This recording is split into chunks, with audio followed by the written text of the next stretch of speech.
ठिकाणी महाशिवरात्रीच्या निमित्ताने दरवर्षी हजारो भाविक या ठिकाणी त्र्यंबकेश्वराच्या दर्शनाकरता महादेवाच्या येत असतात. आपल्यासोबत खरं तर वाडा तालुक्यातील वाडा शहरातील एकाच घरातील जे 2 नगरसेवक आपल्याला पाहायला मिळतात. तर दोघांचे प्रथमतः आम्ही अभिनंदन करतो. विराजी पाटील वाडा नगरपंचायतचे नवनिर्वाचित नगरसेवक आणि पाटील मॅडम वाडा नगरपंचायतचे नवनिर्वाचित नगरसेवक आहेत. विराजी काय सांगाल?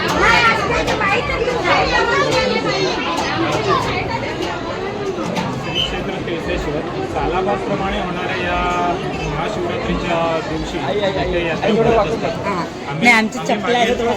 सतत 30 वर्षे या यात्रेला येत असतो, इथे दर्शन घेत असतो. परंतु या वाढत्या इथे पर्यटकांची आणि भाविक संख्या वाढती याचा विचार करता इथे आता काही गोष्टी करणं गरजेचं आहे.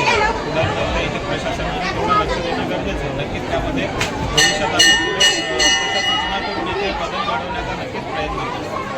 आणि इथे येणाऱ्या सर्व भाविकांना मी एवढंच सांगेन की दरवर्षी सालाबादप्रमाणे इथे आपण येत राहा आणि भगवान शिवचरणी आपले मनोकामना वगैरे तुम्ही सर्व ज्या काही इच्छा वगैरे आहेत त्या मागत राहा. नक्कीच भगवान शिवशंकर आपल्या सर्व